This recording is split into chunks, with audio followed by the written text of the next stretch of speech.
To live is to feel pain. Sometimes we fail, and in the silence that follows, we often ask, is this God's punishment? Why doesn't God love me? Aren't I worthy of God's blessings?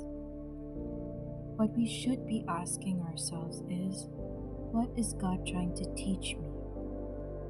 The difference between God's punishment and God's discipline is not just about pain, it's about purpose. Punishment is what sin deserves. It is a consequence, meant to judge and to repay. Discipline, though it may hurt, it's always meant to restore. It is a refining fire, not a consuming one. The Lord disciplines the one He loves, and He chastens everyone He accepts as His son. When God disciplines you, it is not rejection. It is a sign of sonship. You are His child. Think of Cain. After killing his brother, he faced punishment, banishment, isolation. You are under a curse and driven from the ground. You will be a restless wanderer on the earth. That was a judgment. That was no invitation to draw closer to God. But now consider Peter. He denied Jesus 3 times, and yet Jesus didn't cast him away.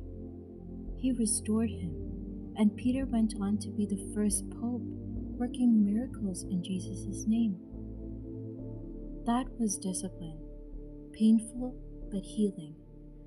Israel was in the wilderness, 40 years of wandering, not because God hated them, but because He was preparing them.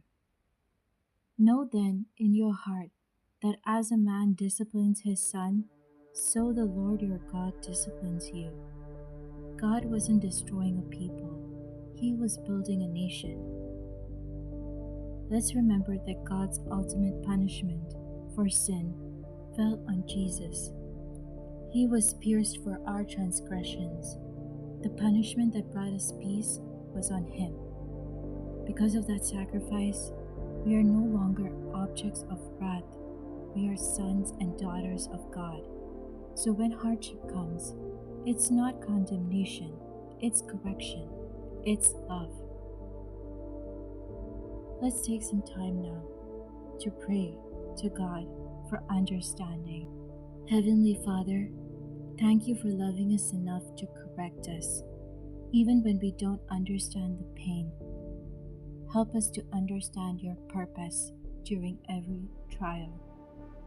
Give us the grace to see Your hand in the discipline, not as a punishment, but as a preparation, as the molding of a loving Father to His child. Teach us to surrender, O Lord, to release our fear, our pride, and our doubt. Help us to walk through this season with patience, believing that the fire is refining us, not destroying us. May we gain wisdom through this testing. May we grow in character, faith, and obedience.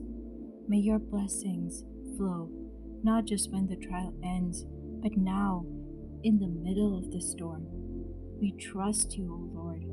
We love You, and we thank You for never leaving us broken, but always building us up in love.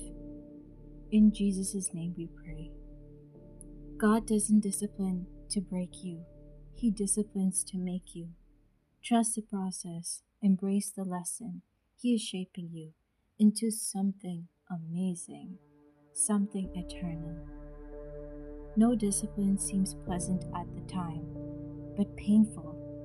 Later on, however, it produces a harvest of righteousness and peace for those who have been trained by it. Hebrews chapter 12, verse 11. Remember, you're not being punished, you are being loved.